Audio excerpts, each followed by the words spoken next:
شیخ محدث دہلوی عبدالعزیز رحمۃ اللہ علیہ کا شعر ہے کہ جنہوں نے نبی پاک صلی اللہ علیہ وسلم کی صفت ثنا میں رطب اللسان ہوتے ہوئے انہوں نے یہ کہا، یا صاحب الجمال و یا سید البشر، یہ عربی زبان کے اشعار ہیں۔ آپ ضرور عربی زبان سے پیار کرتے ہیں۔ عربی زبان کیا ہے؟ مصطفیٰ کی زبان ہے۔ عربی زبان قرآن کی زبان ہے۔ عربی زبان امہات المومنین کی زبان ہے۔ یہ عربی زبان اہل بیت رسول اللہ کی زبان ہے۔ یہ زبان وحی الہی ہے۔ یہ زبان جنت میں اہل اسلام کی ہوگی۔ اس لیے آپ پیار کریں جو میں آپ کی خدمت میں عربی میں میلاد مصطفیٰ پیش کر رہا ہوں۔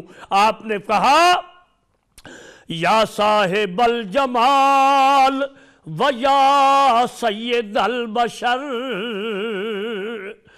من وجہک المنیر لقد نور القمر۔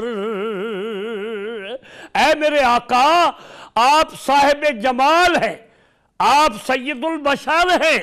ہاں، بشر نہیں ہے، سید البشر ہیں۔ ساری کائنات کی بشریت کے آپ سردار اعلیٰ سالار اعلیٰ ہیں۔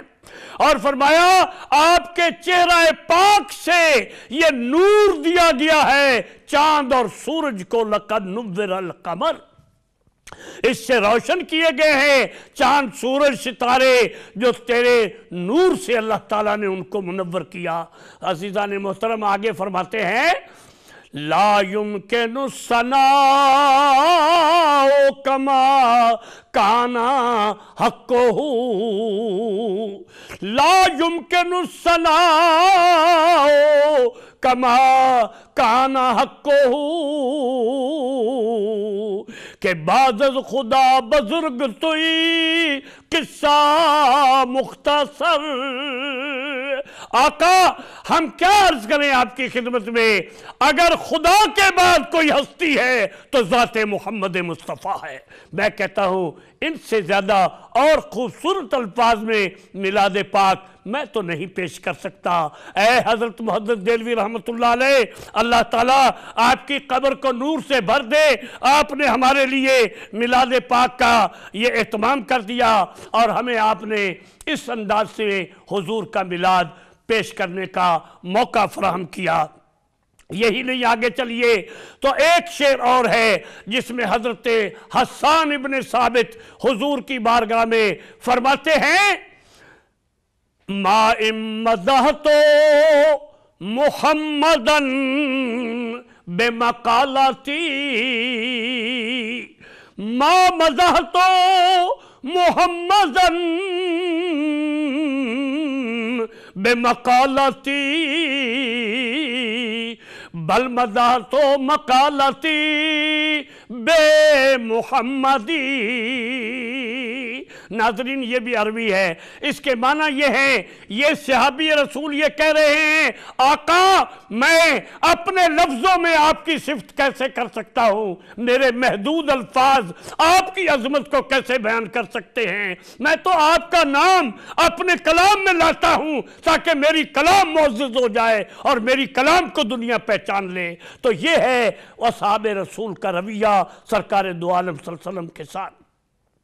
تو عزیزان محترم اور میں آگے بڑھوں گا، پھر وقت جو ہے بہت مختصر ہے، اس لیے میں تھوڑا سا اب آپ کو عیسیٰ علیہ السلام کے بارے میں بھی عرض کرنا ہے، اور وہ یہ ہے کہ حضرت عیسیٰ علیہ نبینا علیہ الصلوۃ والتسلیم کا جو میلاد آج منایا جا رہا ہے، سب سے پہلے ہم اس پروگرام کے ذریعے خیر سگالی کے لیے، محبت بڑھانے کے لیے، انٹرفیتھ ہارمونی کے لیے اور باہمی یکجہتی کے لیے، انسانی شرافت اور محبت کے لیے ہم پوری مسیحی برادری کو روز ٹی وی کی طرف سے، اس پروگرام کی طرف سے، اہل اسلام کی طرف سے مبارکباد پیش کرتے ہیں کہ کم از کم وہ جس ہستی کا دن منا رہے ہیں اس ہستی کو اسلام میں بھی اللہ تعالیٰ نے بہت بڑا مرتبہ عطا کیا ہے۔ ان کا مرتبہ کیا ہے؟ وہ اسلامی بنیادی عقائد کا حصہ ہیں۔ یہ لوگوں کو شاید معلوم ہے کہ نہیں کہ آپ نے فرمایا من انکرا نزول مسیح فقط کفرا، جس نے حضرت عیسیٰ علیہ السلام کی آسمان سے تشریف آوری کا انکار کیا وہ اس نے کفر کیا۔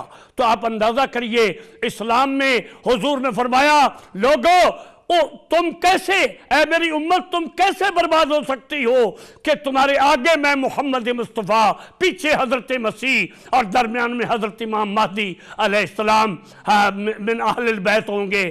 تو یہ جب حضور نے فرمایا تو پتہ چلا کہ امت مسلمہ جو ہے وہ میرے پیاروں، میرے عزیزوں، ناظرین کرام، وہ گویا دامن مصطفیٰ اور دامن حضرت عیسیٰ علیہ السلام کے درمیان ہے۔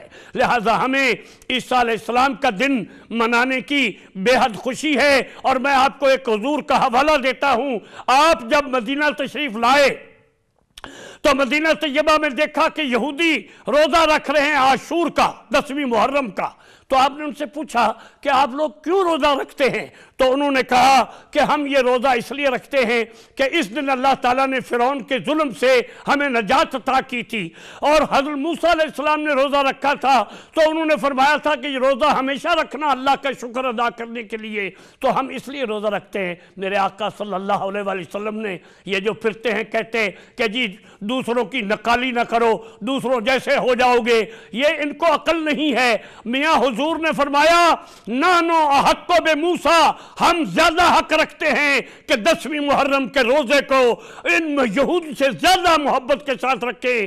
آپ نے خود بھی روزہ رکھا اور اہل اسلام کو بھی روزہ رکھنے کا حکم دیا۔ اس طرح میں سمجھتا ہوں اس دلیل سے اہل اسلام کو حضرت مسیح کے میلاد میں شمولیت کا پورا حق حاصل ہے۔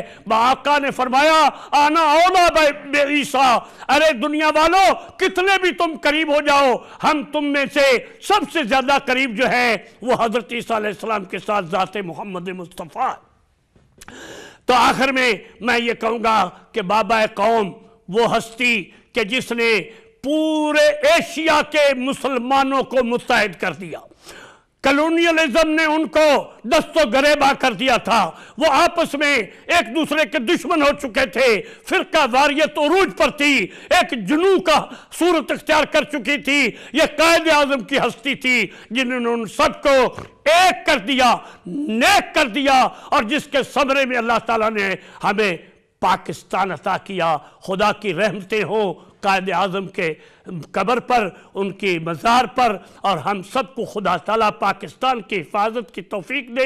ہمارے تمام جو مجاہدین جو اس وقت پاکستان کو امن کا گہوارہ بنانے میں اپنی جانوں کی قربانی دے رہے ہیں، خدا ان تمام کو اپنے فضل اور کرم سے برکتوں سے نوازے۔ ناظرین وقت اب مکمل ہوا چاہتا ہے۔ قائد اعظم کو خراج عقیدت پیش کرنے کے ساتھ ساتھ میں اپنے پروگرام کو اختتام کو پہنچتا ہے، اور یہ درخواست کروں گا کہ اگلے پروگرام کے لیے ہمیں اجازت دیجیے، اور اسی پر اکتفا کرتے ہیں۔ خدا حافظ۔